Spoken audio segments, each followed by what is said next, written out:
and his mom were driving to visit some relatives. But that's when things turned deadly.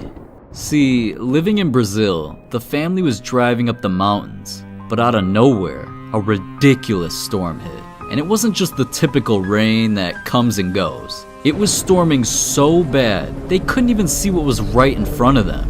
Then came the lights.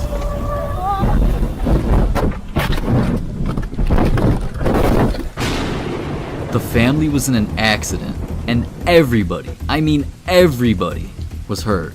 And even though it was storming, Neymar's dad remembers everything as it happened.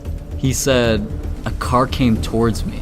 I tried to swerve, but it hit us full on my door side. My left leg landed on top of the other, dislocating my hip, and I was desperate.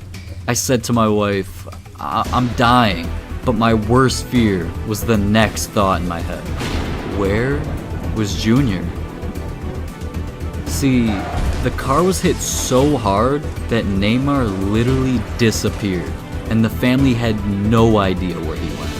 His dad looked everywhere, inside the car, on the street, outside the car, in the bushes, just nothing. They couldn't find him. They didn't know what to do until they heard crying. It was Neymar, and he was trapped.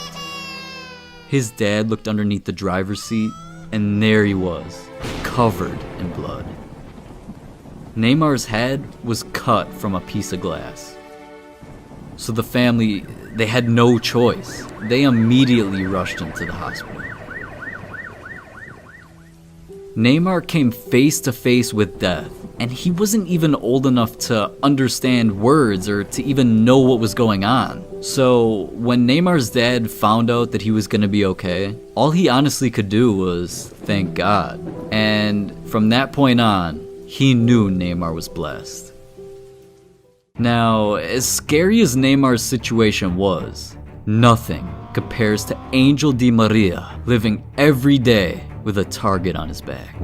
And lately, things have gotten so crazy, people literally came after his entire family. Yeah.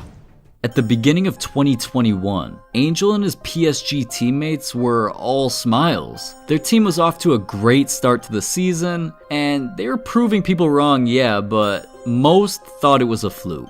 So when PSG came into a heavily anticipated match, they wanted to prove themselves. And throughout the first half, they started off in the lead 1-0. So things were looking up, but then what happened, nobody could have predicted.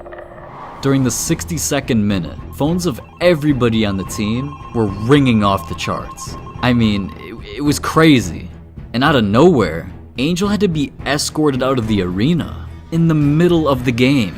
What was going on? Well, his family was in danger. It turns out, some criminals had their eyes on Angel's house, and they knew when he'd be gone. As soon as they found out it was game day, they saw an opportunity, and they took it. While it was only Angel's wife and his 2 daughters at home, the criminals